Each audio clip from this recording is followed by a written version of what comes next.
Hey there, independent Scientologists. Discover a new perspective to your bridge by visiting ao-gp.org. Get in session with remote auditing using the Theta Meter. Are you curious about where you stand?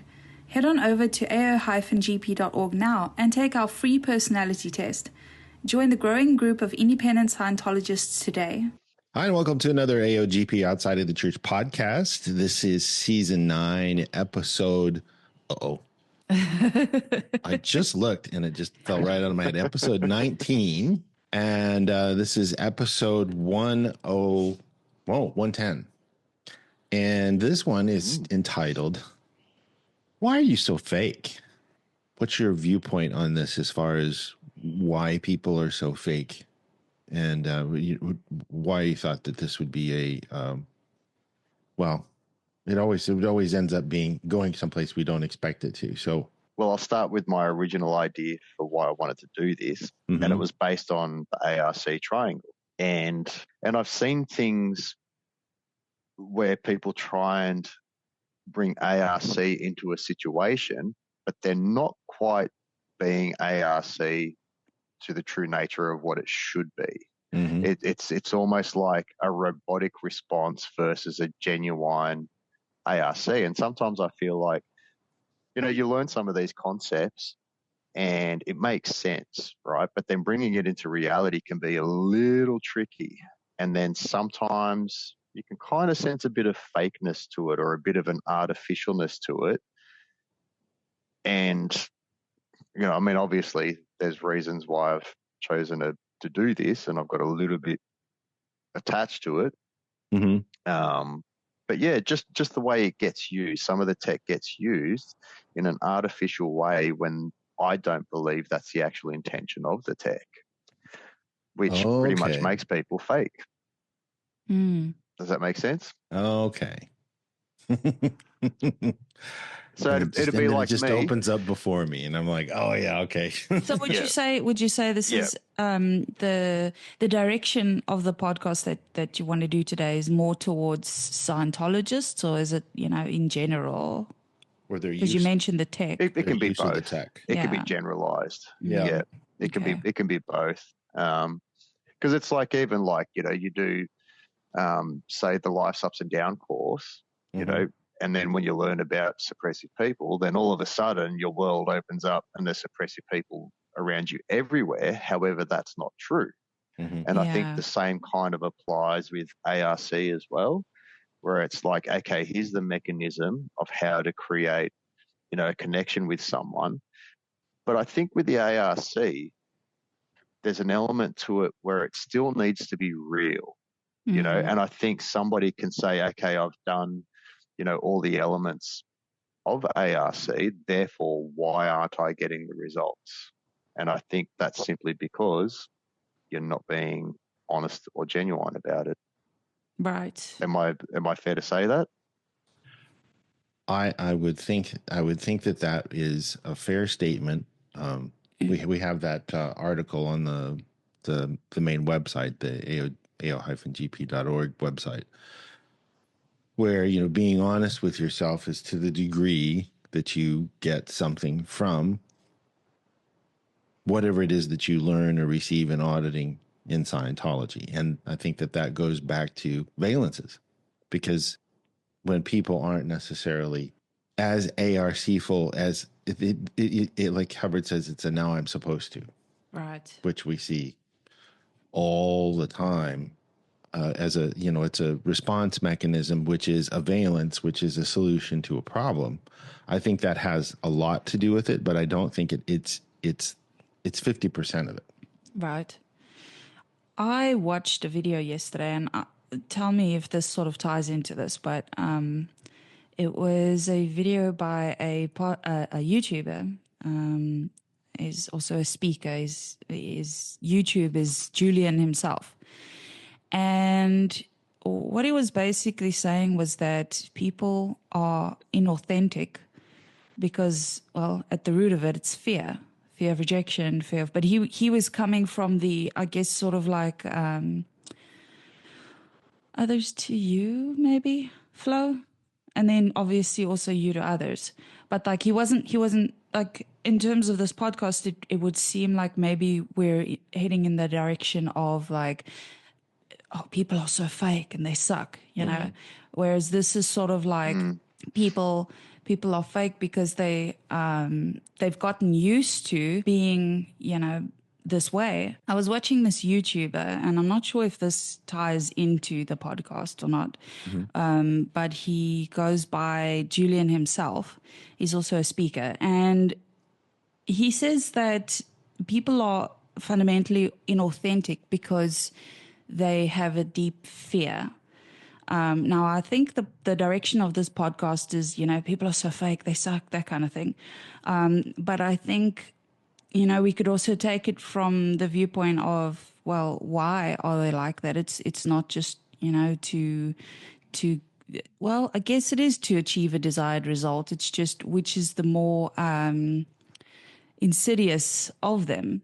So you can go about achieving a desired result by just being like, oh, if I'm small, they won't notice me. Or if I just tell them I'm having a good day, then they'll leave me alone. You know, those kind of things. The introverts, they never actually tell people how they feel, how they really feel.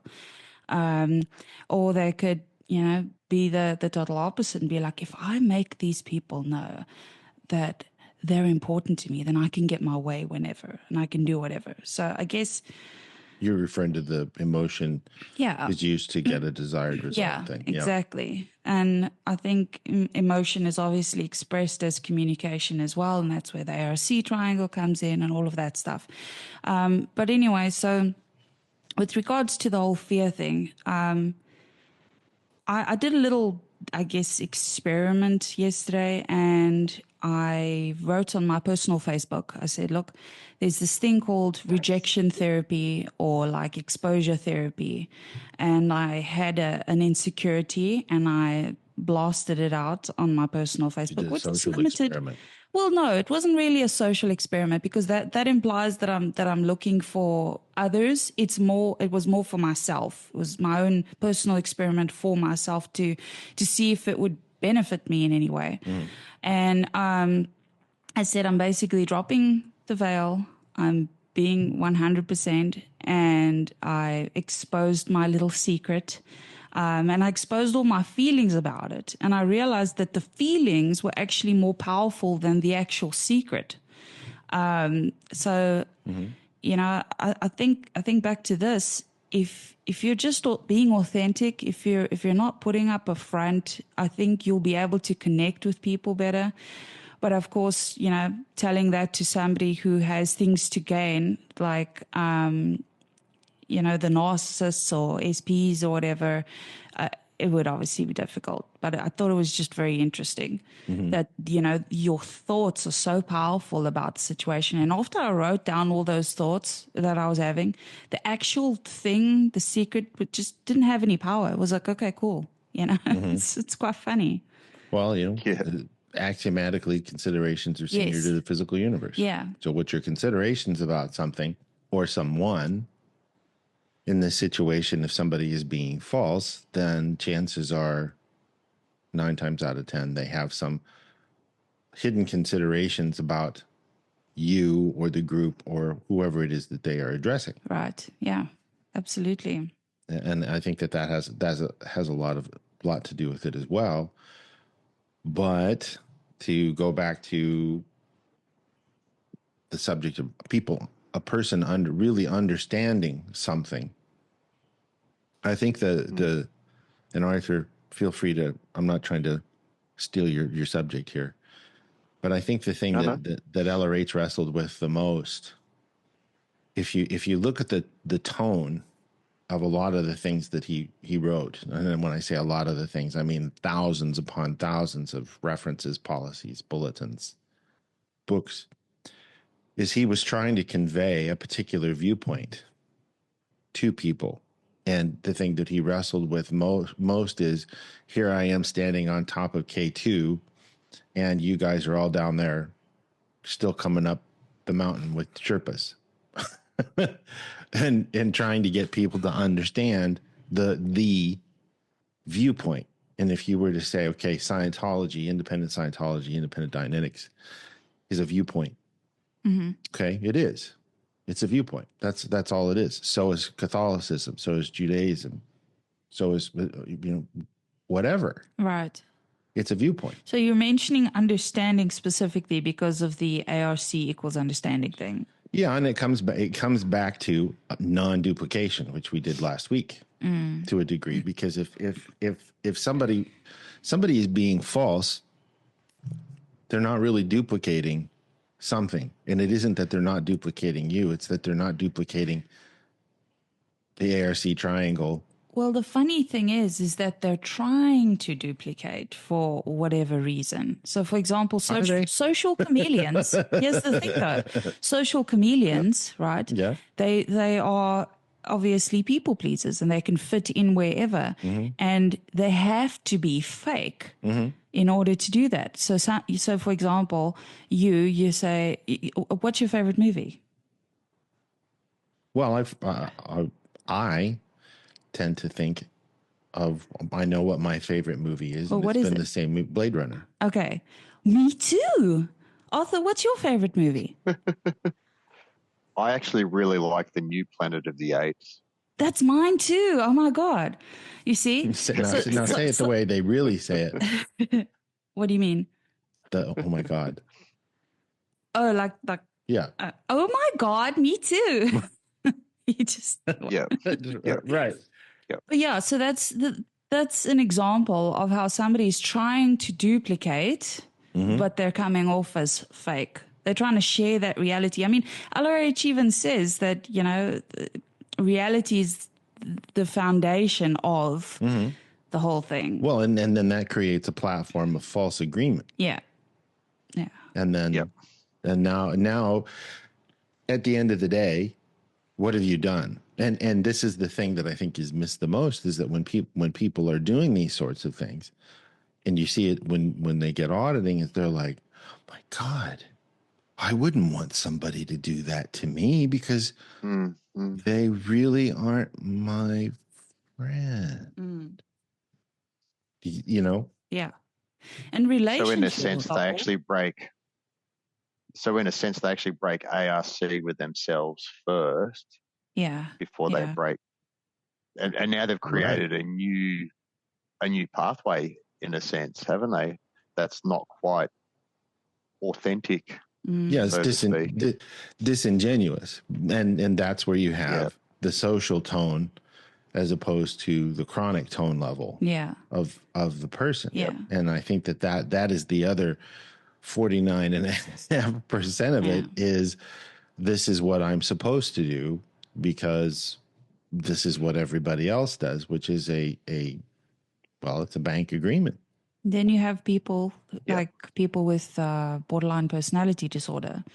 They are the biggest chameleons because is actually an OCA question. Are you, gosh, I can't remember it exactly, but it's something like, are your influences, are you easily influenced by the actions of others?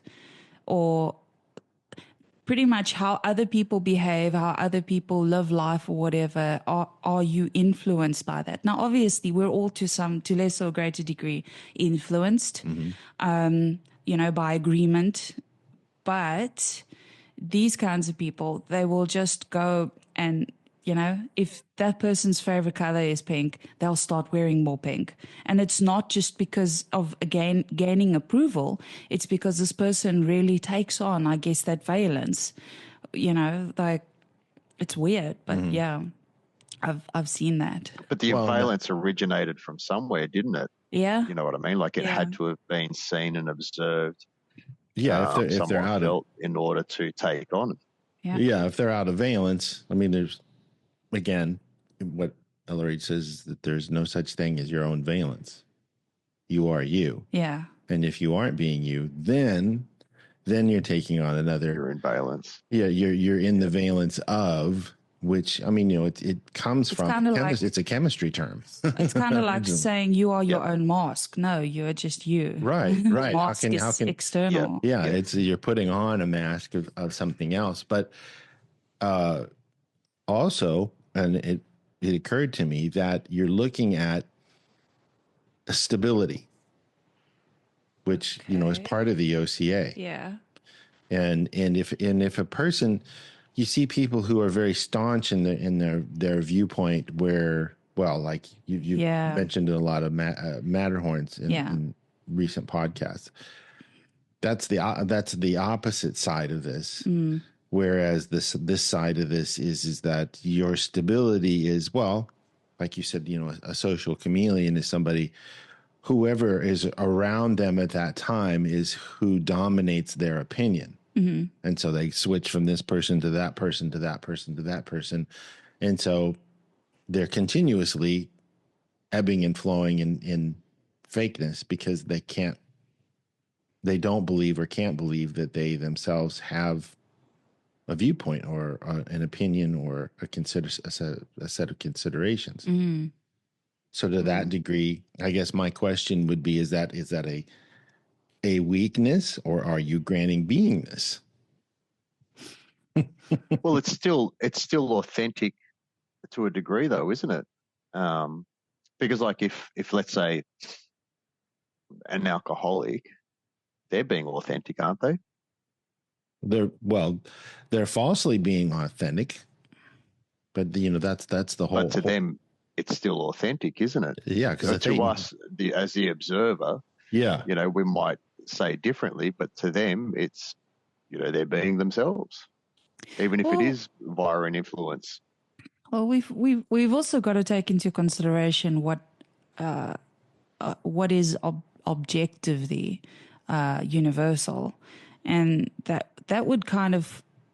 would be our basic goodness, right? And when I say goodness, I don't mean right and wrong and all of that stuff. I mean there is it's sort of like a universal thing that beings have outside of the physical universe. They're basically good beings, therefore unaberrated technically, therefore perfect. So when you stray outside of those lines, right, you aren't being yourself. So it becomes a matter of, like, you get what I'm saying? Yeah, well, it's 1 degree off course leads to 15 degrees off course, leads to 90 degrees off course. And it's a slow eroding that is constantly eroding, where you're maybe going around in circles and you're going, all over the place. And it looks like a Google map of all the places you've been in the last 90 days instead of a straight line, because it's now I'm supposed to this, and then and now I'm supposed to this, and now I'm supposed to this, and so on. So you lose track of, well, who you really are. And this unbeknownst to everyone listening to this podcast, unless they've done the OT levels, is the key question of the Scientology grade chart. Give me more. Who are you? Yeah. What are you? Because there is quite a strong theme at the moment about people being their authentic selves and reaching that state of being your authentic self, whatever that means. And sometimes I think, from what I observe, it actually makes somebody, and I can't say this 100%, but it's just my own observation, but sometimes I think it actually can do the opposite and make people very inauthentic, because now, to be authentic means you need to be somebody else to some degree, because, if you're striving for authenticity, then that means you have discomfort within yourself. So therefore, you strive to be something else that isn't you. I want to be authentic.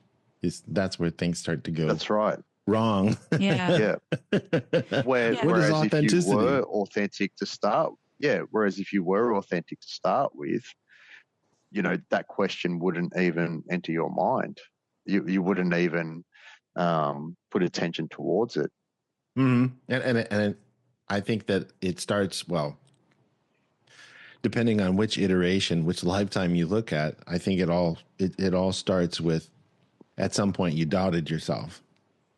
Something caused you Exactly. to doubt yourself. Exactly. But it's the chicken or the egg thing. Was it that you doubted yourself, or something caused you to doubt yourself? And that's the difference, the dichotomy between cause and effect. Well, it's kind of like that Yep. thing that I always bring up in these podcasts, the Tao. When you stray from it, there's goodness. When you stray from that, there's morality. When you stray from that, there's routine. You know, you go down the chute instead of the just scale of falling down, the CDEI scale, the tone scale, the awareness scale. I mean, you know, they're all one and the same. They're just subdivided based off of a particular viewpoint. Yeah. Yeah, absolutely. And then, okay, now I need to do this in order to, because I mean, you know, let's face it. If somebody's being inauthentic, what do I need to be in order to survive?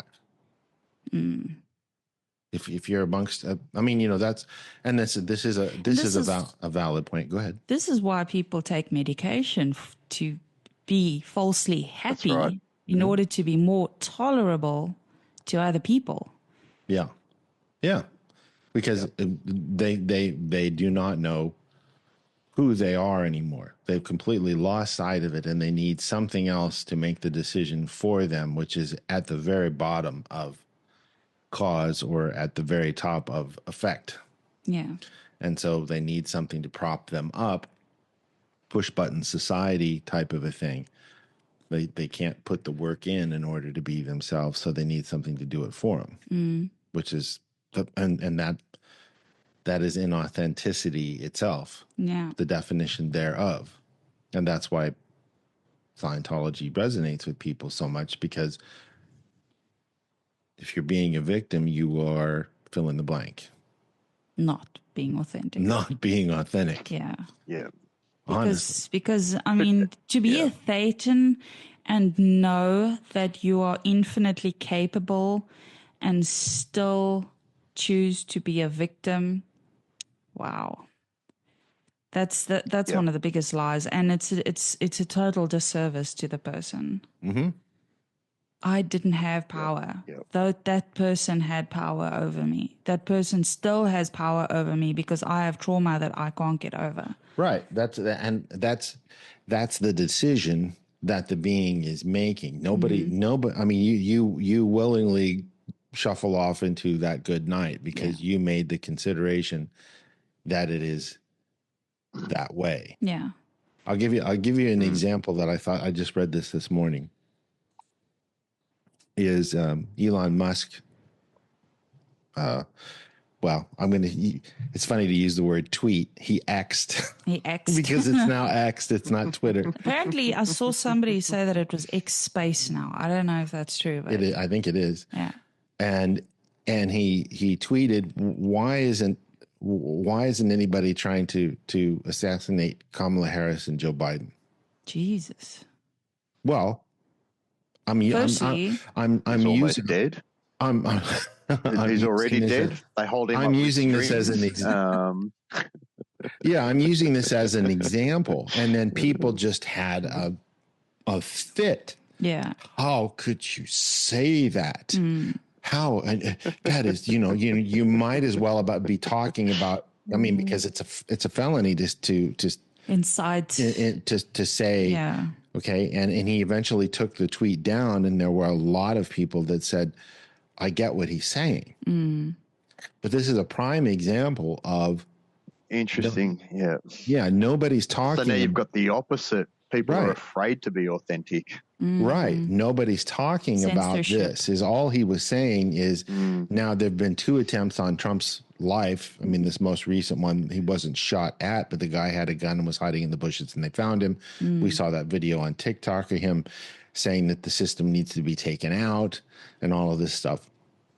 And this is not a political thing. I'm not pro one guy or the other. I'm just saying, when somebody says something like this from a viewpoint and they have a position of stability and he's right.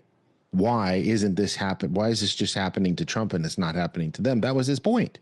That's all he was saying. But see, the thing is then you get into this, now I'm supposed to, the Everybody clutches their pearls. Oh my stars! I can't believe he said that. Yeah.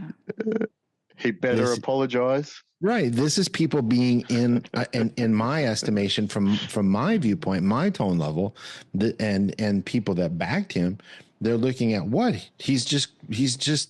I mean, it's that expression. I'm just going to say this. I'm just going to put this out here. Just saying. Okay, yep. He's got a point. Yeah, he's got a point. Why is it 0-2? Yeah, it's a valid point. And so when people, and this is where we get into what if somebody's being disingenuous and being fake. It's a reaction.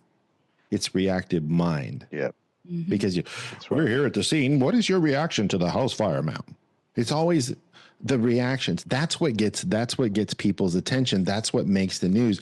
How people reacted to what Elon Musk said. Yeah. It wasn't what Elon Musk said. Yeah. It was their reactions that got the news.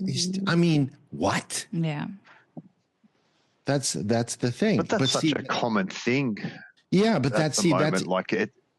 Is it interesting or interested? And who is being interesting and who is being interested? Yep. and the plot thickens. You were going to say, Arthur? Yep. Go ahead, Arthur. I completely forgot now. Because I was trying to be interesting. But I was interested in what I was saying. It's making me a hard time. This is another interesting facet of this. Part of that is the whole cancel culture thing. Yes. Where it's just it's group agreement to bank agreement. Yeah, bank agreement to basically shun and not be authentic, not say what they really feel, Like, I mean, I'll be honest, okay? I made a Biden post on Facebook in my group, which was lighthearted and funny. It was about him tripping up the stairs or whatever. And then I made a Trump one. And then I felt like compelled to say, because I knew that most of the people in the group were Trump supporters. I felt compelled to say that I felt like I had to even it out. Instead of just being like, here's the picture. Interesting. Yeah.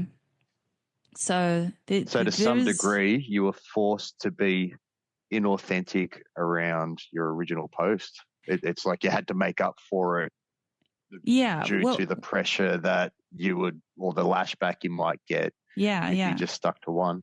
Exactly. And now, but the thing is, I will say though, is that can be the apparency of forced. But again, that's also looking at it from a victim point.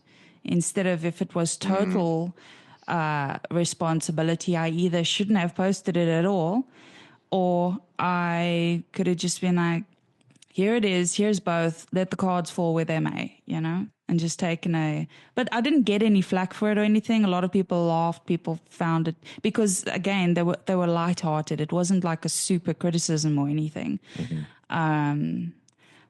But yeah, I in that moment in time, I was like, shit, what do I do? Well, when I first joined Facebook, yeah, because I like to be a bit cheeky, so I just put photos up. So I put a photo up of Hitler, I put a photo up of Gandhi, and I put a photo up of Jesus Christ. Ooh. Just random photos, right? Just these three very strong characters. And man, the lashback I got for Hitler was full on, to the point where Facebook even notified me just for having his picture on there. I had to remove it. I couldn't even have it. Wow. And I bet if you had added a caption saying, wasn't this guy just the biggest prick, it would have been fine. Yeah, if I was derogatory towards him or something. But I was just curious to see how people would react. Hey, and so I just put three very strong characters, and all I did was just their pictures, no captions, no nothing, just photographs. That was it. Yeah, and people had a major fit about it. Yeah. That's the reactivity Yeah. of it. And like what you were saying about these things, did you, when you did this drawing, did you go, was there a moment where you thought, Yeah, definitely. There was definitely moments where I was like, should I? were you But then I was like, no, it's just fun. were you being authentic, or were you being fake? I think I was being more authentic than fake because I did what I wanted to do. I thought it would be There you go. funny, and you know, I did it. It was the moment of fakeness came in where I had said, I need to balance it out. I had to caption it. Right. Can I go as far as to say, per the code of honor, never fear to hurt another in a just cause? Well, Well, I'm being cheeky. was it a just cause though? I'm being Inciting cheeky. political rife. Was it a just cause? And so you have to ask yourself, when I monitor my communication and my outflow, and this goes to the 2 rules of happy living, which are only cause things others can easily experience and be willing to experience anything. right. So see how indoctrinated I am, guys. well, and as a side rail, is that indoctrination, or are you thinking with valuable, applicable data? Right. And the agreement thereof is where this whole thing comes into, is what is the stable data that you're operating off of? Yeah. And then your stable data is not somebody else's stable data, because in their mind, to react to things this is what we do here on Earth. Right. Our stable data is the opposite. Mm-hmm. Yeah. This makes me, this takes me a step further with one of my nephew's friends. So he came over. It seemed very nice. This is the thing. And this actually ties perfectly into this podcast. He was super nice, super friendly, willing to listen all about Scientology, everything, you know, and we were having a blast because I got to share some things. And at some point during the evening, I had made a lighthearted joke, which was the indoctrination thing. Now, I think anybody rational who didn't have any biases would have seen that as a joke, you know. But unfortunately, I mean, even in that moment, he laughed. So that was him being inauthentic. And the reason why I say he's inauthentic is because the next day he told my nephew, I don't want to be friends with you anymore. You're into some dark shit. Me as a Christian, I can't, I'm not willing to, you know, go further with this. I'm not interested in the friendship, none of that. You're going down a dark path, blah, blah, blah. And I just looked back and I thought to myself that the stuff that he was saying to me, how he was interested, how he was asking questions and stuff, like, it was just so weird. It was just so like why would you do that knowing that you have no interest, that you think we're a cult, you know, all of that stuff.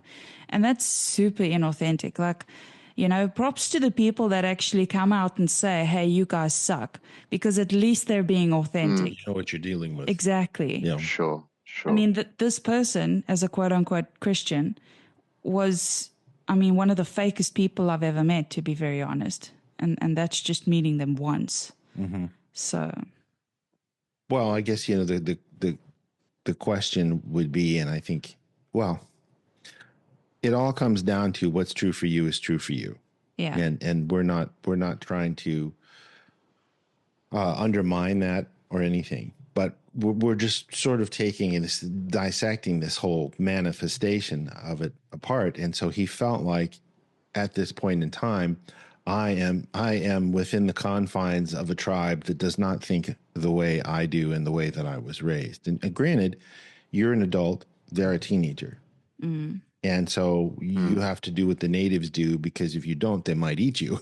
Right. Well, you know, sort of. But he sat down, he ate our food, he drank our stuff, he, you know, just presented this completely false front. Mm-hmm. Yeah, we were blindsided. And he could have, if he was very uncomfortable with it, don't keep asking me questions then.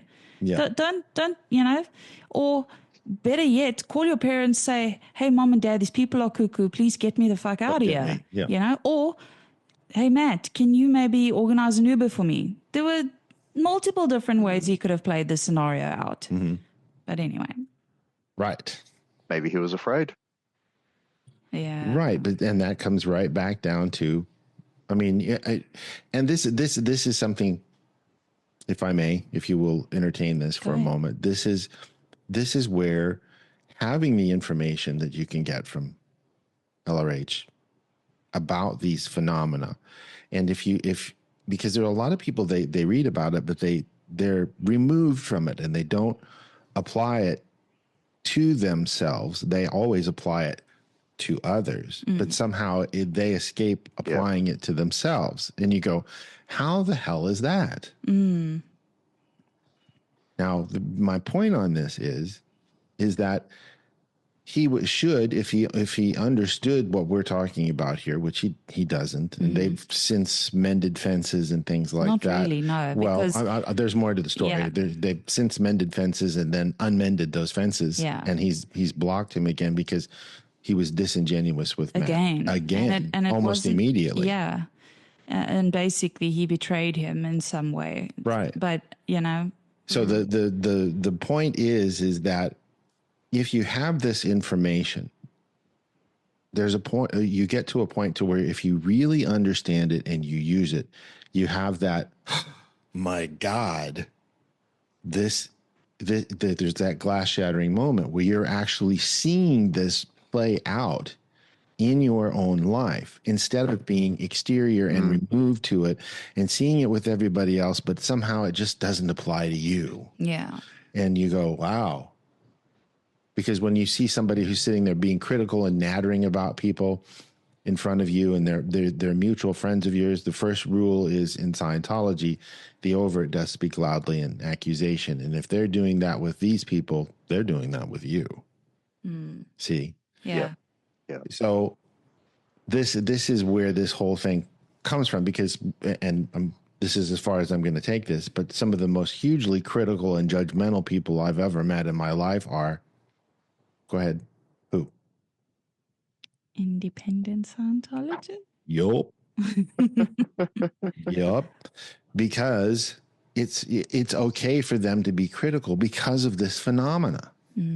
They're outside of it. I mean, And there's also no rules really. Arthur, no. The most justice is that happens is cancel culture.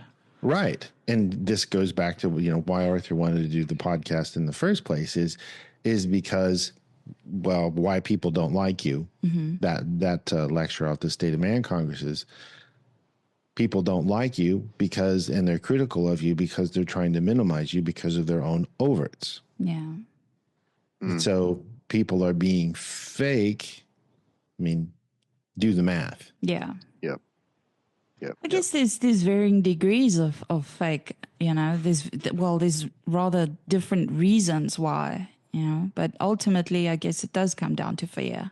Because if you're afraid of somebody, that means you've established differences with that person. And those differences scare you and make you uncertain, if that makes sense. Right, because if there are differences, what's missing? ARC. Yeah.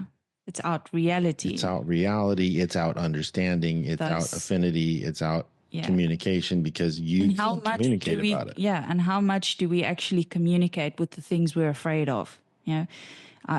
Are you going every day to, the pet store to communicate with snakes, for example? No. Yeah, I mean, it very much, the overarching question is why are you with people that you feel that you have to be fake with in the first place? Yeah, big time. Being there and communicating is something you'd be guilty of. Go ahead. I think there's a little bit of an innocent side as well, in the sense of like, okay, so you do some study and you're given a recipe of how to something. Ultimately, yeah. So Scientology is a series of instructions that you can try before you buy, so to speak. And then I can kind of see how, okay, you learn a recipe like ARC, okay, this is the mechanism, this is how it works, this is the phenomena it's supposed to create, right? Mm-hmm. And like a lot of the things you do get taught in Scientology becomes a knowing, but not a process. So you do the process to get to the knowing. Mm-hmm. Yeah. Mm-hmm. And then once the knowing occurs, then the process doesn't matter anymore because you've already done it. Right. Now, Once you know how to ride a bike, you know how to ride a unknow it. bike. Mm-hmm. Exactly. Yeah. Then it becomes a healthy reactive response as opposed to an unhealthy reactive response. Mm-hmm.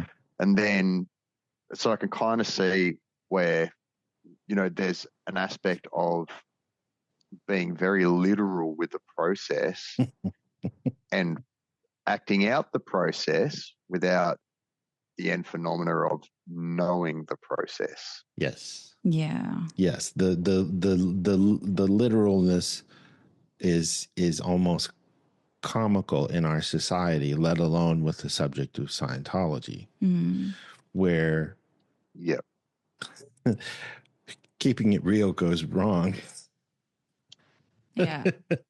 Yeah. It's You like know? it needs to be forced as opposed to a natural kind of thing. And the funny thing is it I'm sorry, I've got so many things I could say, and I'm that's all right. suppressing myself. I know. I know. Hold it back, John. You can do this. I'm biting my thumb. Just be inauthentic for just a little bit. Right, just a little bit. And that's the thing, Just a little though, bit. is that we can't really always be authentic because the like it's messed up. Like the world wants you to be authentic, but at the same time they can't We handle. don't want to hear that. Yeah, they can't handle It's a it. lie. It's a lie. It's Yeah. a lie. I mean, you're allowed to be authentic within the parameters we allow you to be Exactly. authentic by. Exactly. Yeah, If I'm outside having of a that, bad, yeah, you got Yeah. All no. bets are off. Right. Well, that's like that process that LRH developed in 52, 53, where you could read other people's minds. And the side effect was totally unforeseen that nobody wanted the ability in the end because they were so ARC broken at what other people were thinking about them and other people. yeah, yeah, You know, Yeah, if it's unrestrained, because you would have to be in a room full of completely, and this is, again, don't take this literally. It's just a statement. You'd have to be in a room full of de-aberrated people in order to not be offended by the things that they say, because, well, like Hubbard says in Science of Survival, it isn't criticism if it's true. yeah. And so they're going to come back at you and go, well, you are kind of an ass sometimes.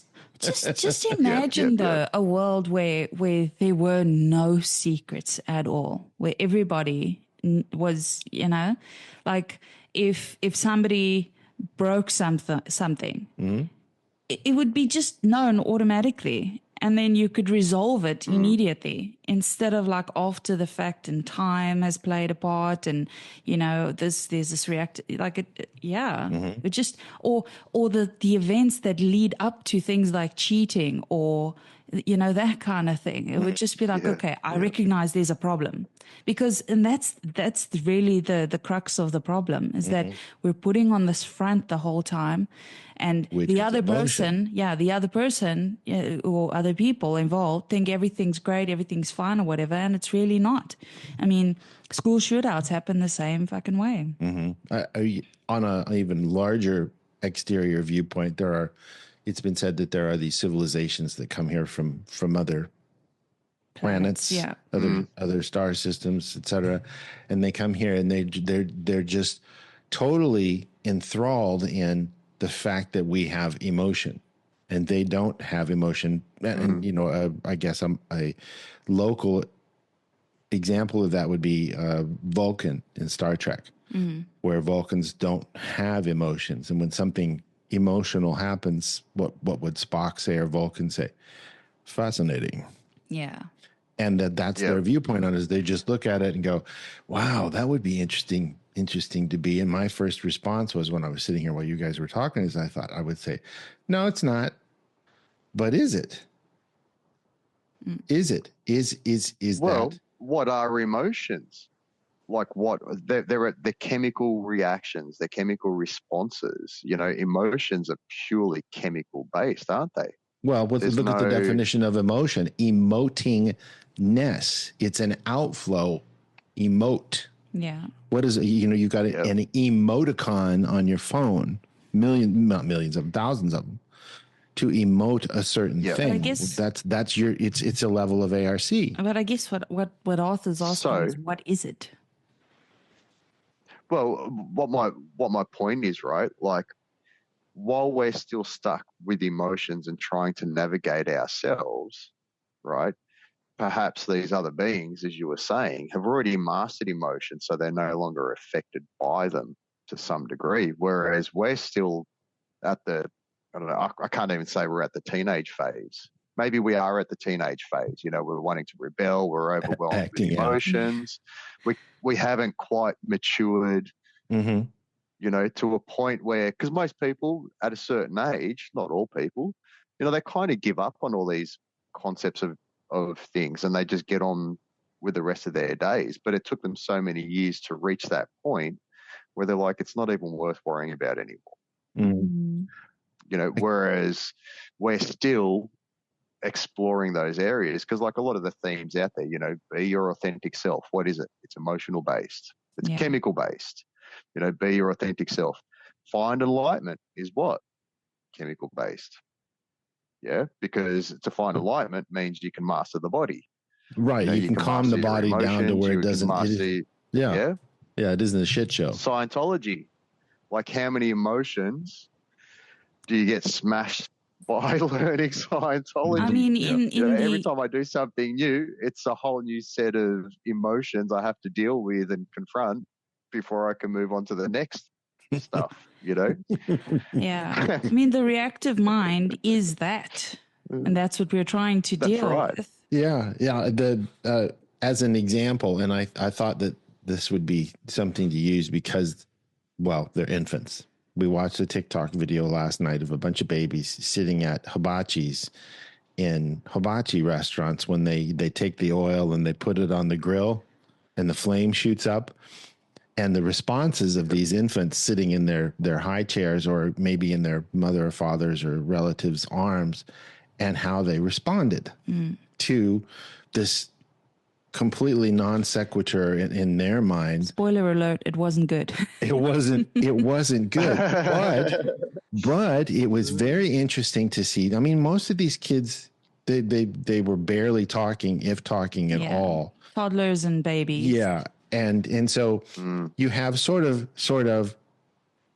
quote unquote an empty vessel there and their responses. And you could see it was a perfect example of emoting this emotion effect that was then there being caused, that this was dangerous at a minimum. And there was only one or two. There was an African-American girl who responded. And when I say she didn't respond terribly negatively. So I thought that it was interesting that out of all of the kids, and I'm not talking about anything having to do with race, I'm just saying she just happened to be black. That's all I'm saying. She responded most positively. None of the white kids responded good at all. I mean, they were terrified. Sure. Their eyes got as big as saucers, deer in the headlights type of a thing and everything. But I mean, if kids that can't even talk and their responses to something that's in their environment, it's a reaction. And so their reaction to flame, their reaction to and everybody going, oh, and all that, it's still to them, it was life-threatening because they're an infant in a high chair. They're tied in. They can't get away. They're in their parents' arms. They can't run, fly, whatever. So in that situation, you're seeing the same thing with grown adults. It's the same thing. It's the same thing. And how you, that expression of it's not what happens to you, it's how you respond to it is completely valid. And your response is monitored by your ARC, KRC of the situation. And I think also the way we kind of look at it as well, right? It's like let's say you've mastered certain things about your body and you no longer become reactive to it, then people have the perception that you might be heartless. I mean, we've done a podcast on this already. Mm-hmm. But then also, is that the end goal? Having complete control of our bodies without, having reactions to things. For me, because it's the chemical impulses that really affect us. Like if I've got something on my mind, my body reacts to that. You know what I mean? If it's something I can't work out, I get frustrated. I might get some anxiety. It might make me flat. It may stop me from talking to people because I just don't have the energy to do so. So on and so on and so on. They're all very strong chemical responses. Well, I'm gonna drop a little thing here and say that it's important to remember that it is that those responses, those chemical reactions, are the effect of the cause, and the cause is 100%. thoughts. Yes. Thinkingness. Which leads us to our podcast on Friday. Yeah. So it's very important that we actually get our thoughts correct, and our thoughts, and you could say basically this is the whole brain mind dilemma, really. People associate it with the same thing, but I think mind, thoughts, brain, the effects that give the dopamine, serotonin, cortisol, all of those things, etc. That actually amplify the whole situation. Well, you're a Satan pushing around a meat puppet that has a very, very effective chemical production system that restimulates things in order to. I mean, what it comes down to is anything that is powered in this universe, anything, the sun on down, including bodies and thetans using bodies, in bodies, or out of, or in conjunction with, is one thing pushing another. That's what this universe is about. That's how a universe that is one big clock works. Cause effect. I'm pushing. What is a combustion engine? What is what do they call those the big fans that they put up to produce energy? It's air pushing a fan, pushing a generator, pushing electrons, pushing your hair dryer. Okay. So and go ahead. Oops, sorry. No, go. Well, I mean, and that's the whole thing is at some point, and I admit I struggle sometimes with the effects that as I get older, the effects that the body is pushing there's a pushback. I say do this. I go and play Beat Saber for 40 minutes, and then 3 days later the body puts me in DOMS and I'm down for the day and I cannot move. I am so sore, and I mean it was excruciating because the body said, hey, that was way too much, buddy. I'm going to give you a bunch of this lactic acid and you're just going to have to stay in bed for the day. And I was trying to do a good thing. I was trying to exercise, but it was more than the body can handle at 56 because I did too much. That's an example of there wasn't anybody else involved except me and the body. Yeah. So the body is pushing on me saying, this isn't something I can have. And there's absolutely nothing you can do about it except experience it for 24 to 36 hours. Don't you think it's anybody else? It's interesting though?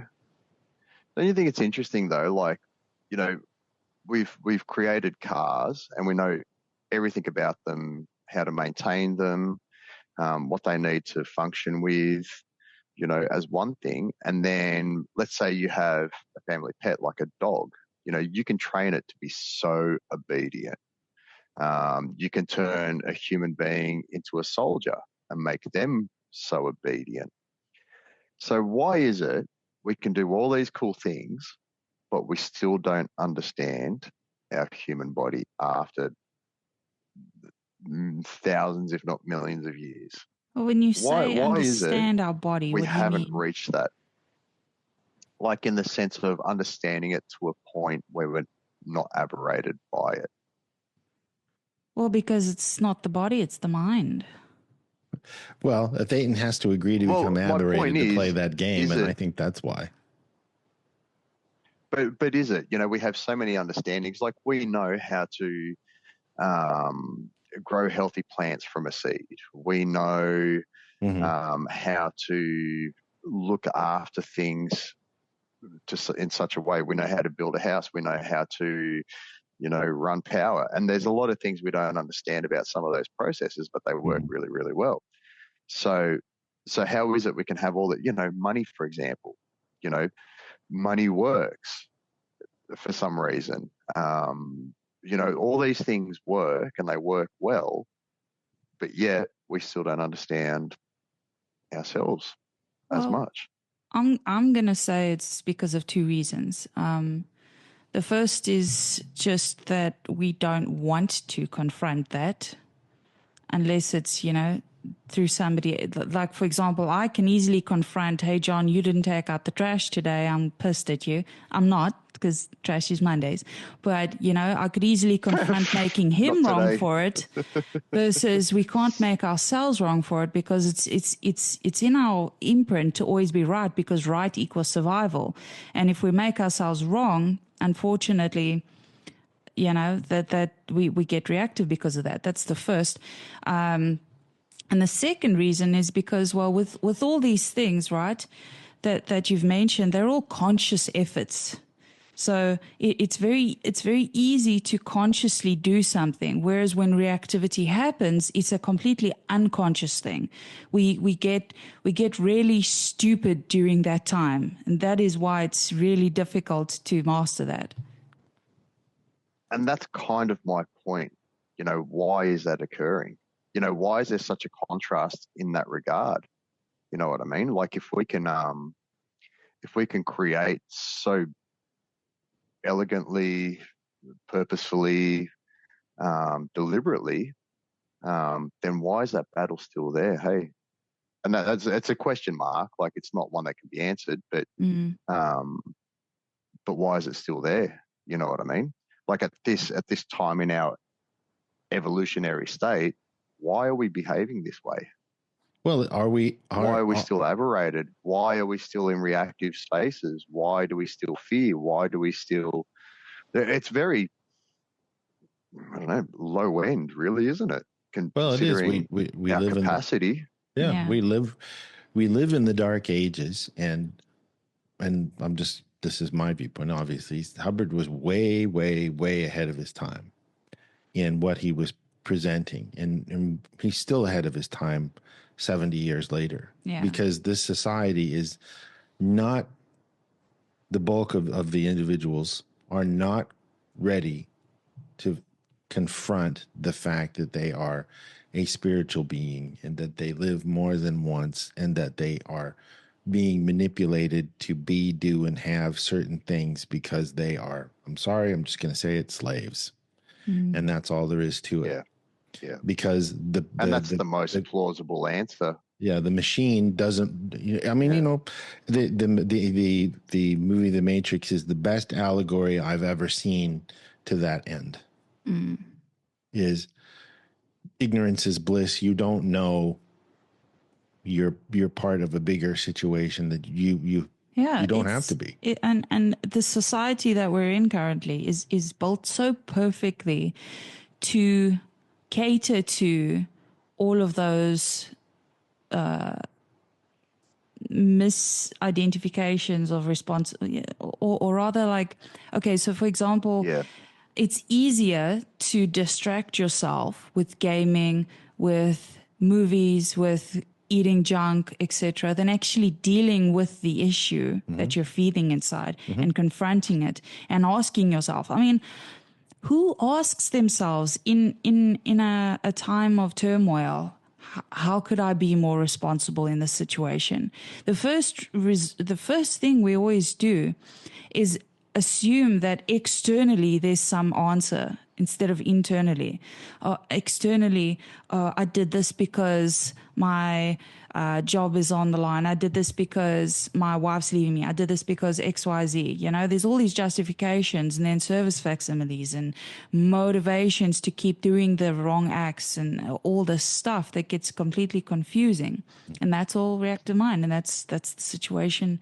That's why we do what we do. And, you know, honestly, we don't get it perfect. I had a fight with someone recently, and my day was just fucked. Like I realized, I said to myself, okay, I acknowledge that I'm creating something. I'm creating this situation, this environment for my body. How do I fix it? And, you know, I just couldn't get the answer. So even Scientologists don't always have all the answers, but I feel in the lead in terms of mental health and wellness on this planet. Well, I agree. It seems to me, and it's come to my awareness that we live in a society where we eat our own young, and I mean that not literally. Yeah. Well, Pizzagate notwithstanding. Sorry, that was a bad joke, but not. At least you were being authentic, John. At least I was being authentic. But that's a whole other topic. And it is something that is not being confronted as well. But the thing is that you're living in a society where the bodies live somewhere in the neighborhood of, well, average length is somewhere between 60 to 110 years. And the ones who are more experienced capitalize on the ones who are less experienced. I'll just leave it, simplify it as that. So we're talking about generational things. Well, you're dealing with generational or maturity, where it's a situation where those who have experience take advantage of those who do not have experience. And you need to go out and you need to dig that ditch because you're in your teens, your 20s, and I'm in my 50s. Type of a thing. And so that is inauthentic. Yeah. And both of those viewpoints are wrong. And it's so difficult because I don't mean your viewpoint, No, I mean I got the what you're saying. situation. Yeah, Okay. I got you. So for example, I mean that situation where you said, you know, that person who's younger needs to dig, right? Firstly, that is that enforced. And secondly, the willingness of that other person, the younger person, should be there to help in any way. And that's the problem we have, is that it's twofold. It's not just... It's not one side to the other. Yeah. But that's, you know, it's that being there and communicating. And that comes down to you're living in a system that is set up that way or designed that way because that is the easiest and the best way to survive. Yeah. And it's the whole dog eat dog world thing. Right. As opposed to, and why Scientology was attacked, LRH was saying, look, if you, well, like these Chinese kids that are sitting there, was it Chinese or Japanese? I think it was Chinese kids were learning how to cook meals at 5 years old. Yeah. On hot stoves with skillets and all of this stuff. Because their viewpoint on it is well, what's the consideration? Yeah. There's no consideration here. If they know that it's a hot stove and they this and that, well, they'll get hurt. And they're very able. If they actually, if some of these places would get their ethics in. Yeah. I mean, if you just used misunderstood word technology, the study technology that Hubbard has, and you gave that to kids at 5 years old, what would this world be like in less than 20 years? Oh, we might have a bunch of Leah Remini's running around screaming about responsibility as a kid. I'm just for the sake of conversation. I'm just saying this one thing, but the thing is they don't want that, because that builds them into, well, then I have to sell them goods and services. I can sell them goods and services because they can't do and have something, so that gives me an opportunity. I mean, if we had a bunch of people who were able to self-govern, we wouldn't need governments. Well, as one example, that is exactly we can't have that. That is exactly my point. We'll fall into anarchy. Right. You know, that's an insane idea. Listen, what's wrong with you?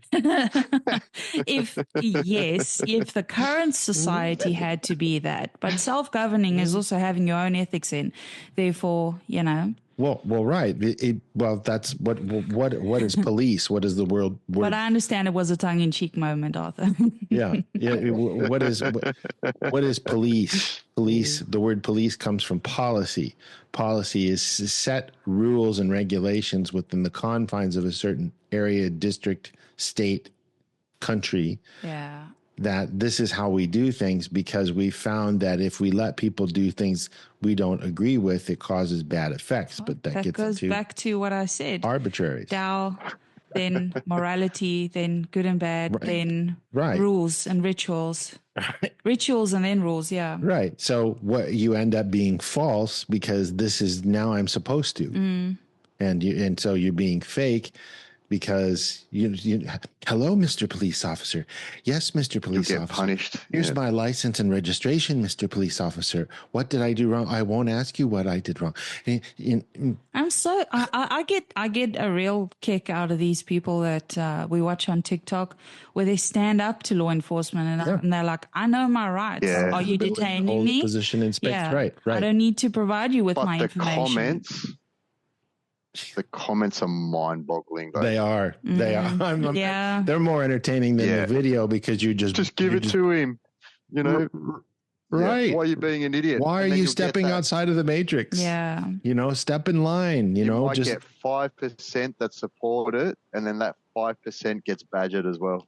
I tell you, it really is. Exactly. I recently, and I'm probably going to get shit for this in the comments as well, but I recently posted about a tax issue that I was having on Reddit, and these people ripped me a new one.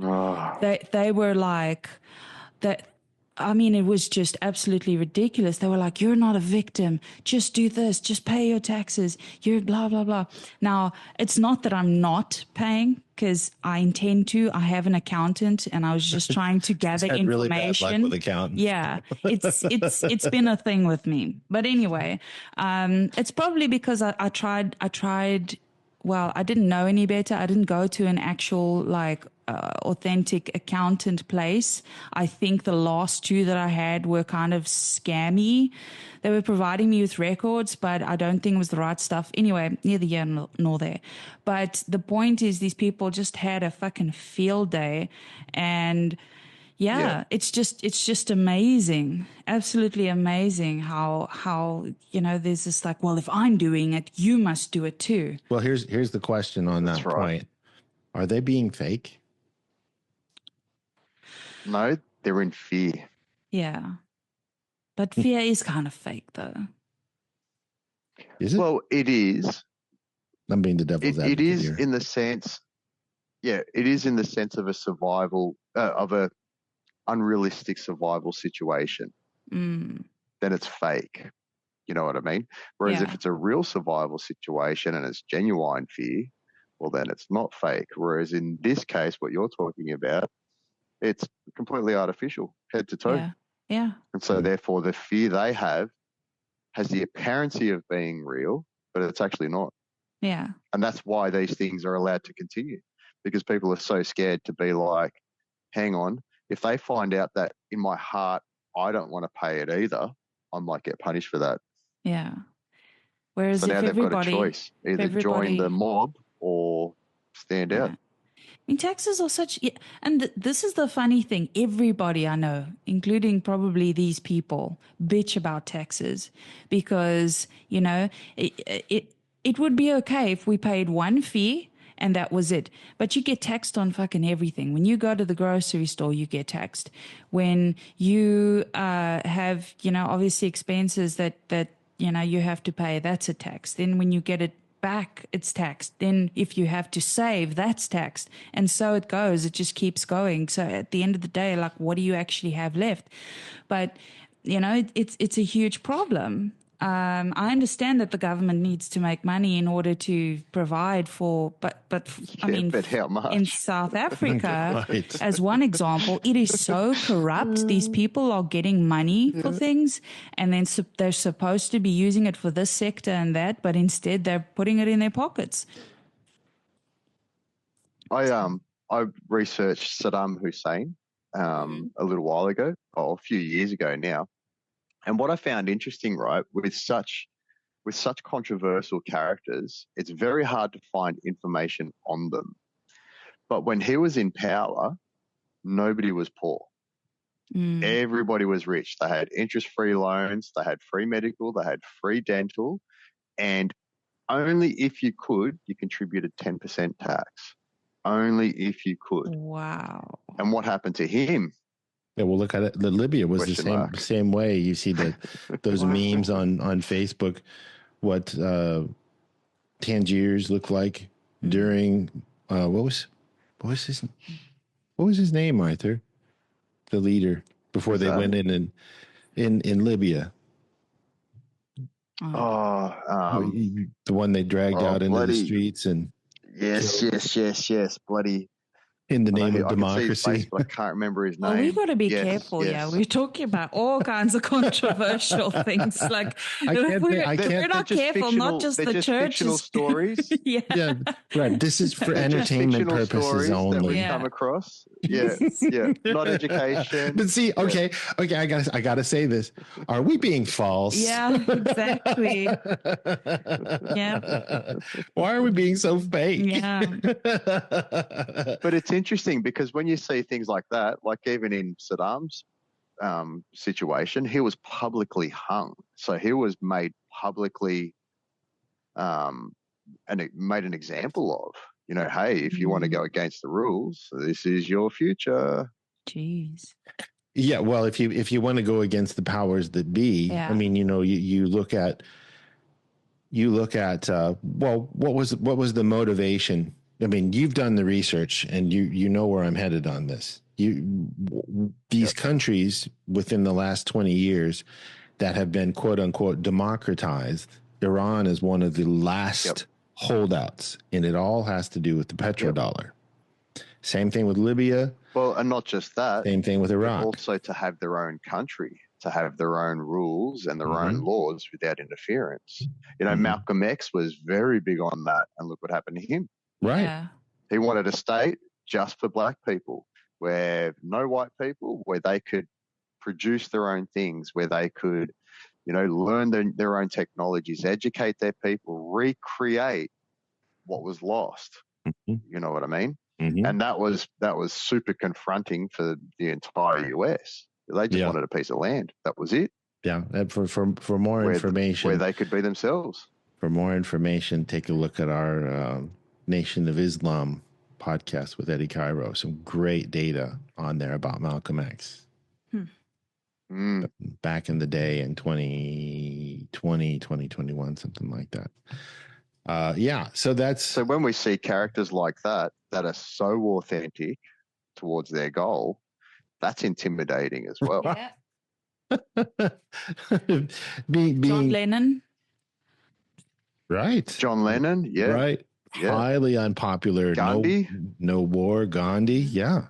Martin Luther King. He was probably the most successful out of all of them. Who's that president that wanted to kill off the Federal Reserve? JFK. Yeah. Yeah. And possibly Trump. He might be up there. Yeah. For sure. Have something to do with that too. I think that's part of their concern is he's not necessarily part of the narrative entirely. Or if at all, I don't know. Again, I'm not no political side. Hard to say with him. Yeah, it's hard. It's hard to say. Pick a day.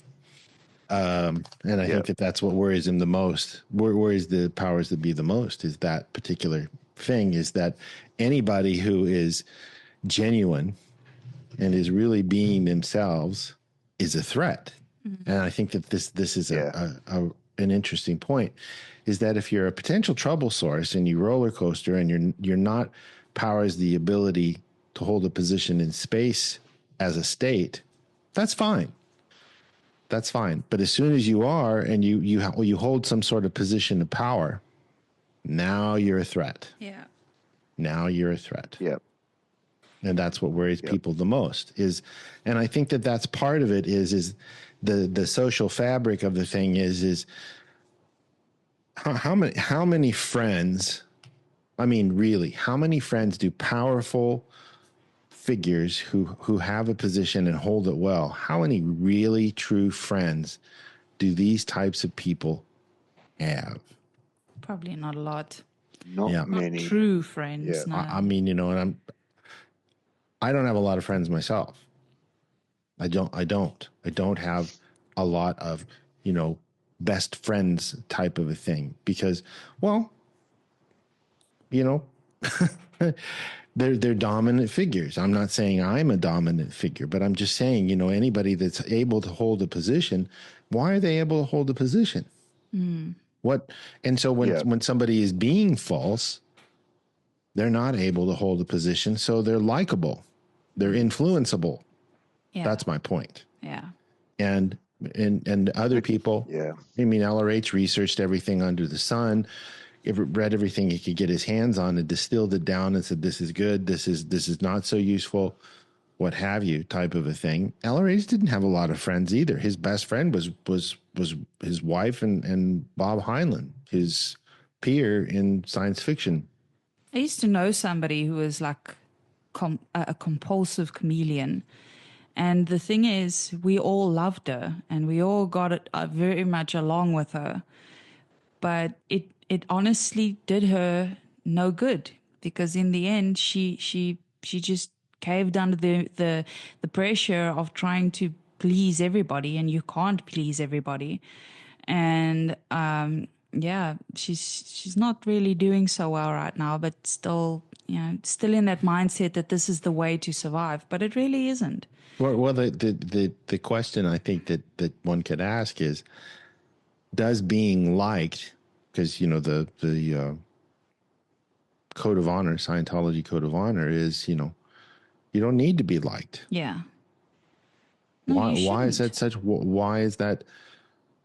What's the big deal there? Why are people disingenuous? Because they want to be liked. Yeah. What's the underlying thing? I think the underlying thing, if you look at us as a species and you think just genetically, yeah, or biologically, I think we are kind of shaped of, well, I want to use evolution, but I know how you feel about it, but I'm going to use it anyway.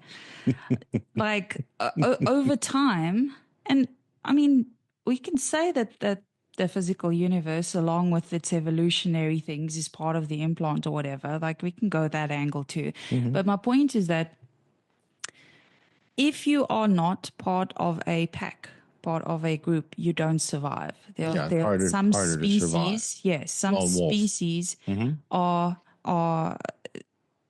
you have to survive as a group. So in that case, humans are like that. And so when you're being cancelled by the group, it's essentially saying that you are not able to survive and we don't want that, et cetera, et cetera. So I guess, you know, in life you have two choices. You can either be the leader who makes the rules and everybody follows you, or you have to learn how to be a follower. And for some people, that means being a chameleon and fitting in and being liked and people pleasing.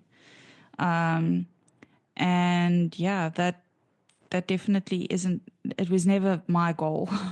Well, and interesting to note from a Scientology perspective, LRH said, and the reference has been obfuscated and taken out of the policy letters. He said at one point, when you're establishing an organization for Scientology, and this applies to any place really, I've seen it, not just our subject. He said there's two types of people. There are those who are the pioneers, and they go out and they establish it. And there are those who maintain it. The two cannot coexist. You have to get the pioneers out of there and then get the maintainers in there. Isn't that interesting? Yeah. And the pioneers, I mean, you should look back to... They're technically the leaders. They're the leaders. They're the guys that have the cojones to go out and be the forefront. And you know, I mean, pioneer is it's a concept. It's not a thing in the past where you're forging in a direction of unknownness.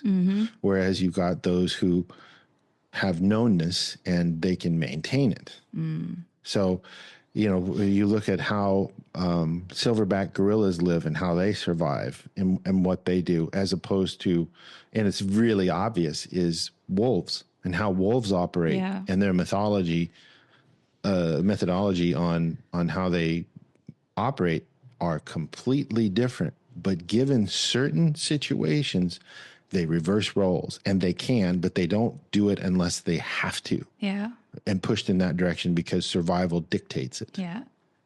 And then Us, not so much. Yeah. Yeah. We struggle to work alone and we struggle to work in teams. Yeah. Yeah. That's the funny thing. Whereas, okay, I have to be this today, and I'm going to have to agree with somebody and say, yeah, I know Steve when I've never met Steve in my life. Yeah. Yeah. So, yeah. Yeah. And it's hard when somebody's like complimenting you on top of it. You know, they'll be like, "Hi, I haven't seen you in such a long time. You look so good You look today. great. And So bright. yeah, I remember you. You were always the one that like would bring the fancy bags. You remember that time that we went to that restaurant? You're always the one that has all the fancy bags and stuff. And it's just like, hi. Right. That's how they perceive you. Yeah. Arthur? You mean fake ARC? Yeah. Right. Being Well, disingenuous. This is something you brought up a few weeks ago, and it kind of stuck in my head. So it's the HCO policy letter, 1st of February 82, stature. A man is known by the stature of his enemies. If they see danger in him, he must be bigger than they are. Now, I've just read this, right? And I've got two ways I can approach this. I can be my authentic self and see what happens. Or I can increase my stature and go out there and piss a whole bunch of people off and turn them into my enemy. And then I could say, well, now I've achieved stature. Yeah, tact Just has saying. to be involved in it. Therein lies the rub, huh? Yeah. So go ahead and be your authentic self, Arthur. Yeah, and you know what? There's fear attached to that. Yeah, which is interesting. Yeah, absolutely. Yeah. There's fear attached to that. Yeah, and complexity in confronting policy letter applies. What is that power thing also? If you have power and you don't delegate, you're gonna lose it, and then the game becomes you type of thing. Well, yeah, that's responsibility of leaders is that you have to delegate power and authority. Because if you don't and you don't give them a game, the game becomes get you. It's one of his longest policy letters, and it's a story about Simon Bolivar. Yeah. And it's very controversial, but also it has to do with the condition of power, is that you have to write it up and get it into the hands of the guy that's going to be doing the thing, and so on and so forth. So, I think that's what everybody's trying to do, though falsely. Yeah. So this is an interesting podcast. Yeah, it was. There's a lot to think about here and reflect upon. It's not one of those things where you can just cut and dry, because you have to kind of look at it from your own standpoint. Yeah. And it, as usual, went in all kinds of directions. Yeah, right. That I hadn't predicted at all. Arthur, anything from you before we get going? No. I think, I like this word stature. I think I'm just going to go upset people so I can increase my stature. Go turn over some apple carts. Well, I hope everybody enjoyed this podcast and food for thought, and leave your comments on YouTube. We'd love to have some discourse about this, and we will see you on Friday for another one of these illuminating podcasts on Scientology girls subject matter. I think we'll do that one next based off of our rock, paper, scissors earlier today. Yeah.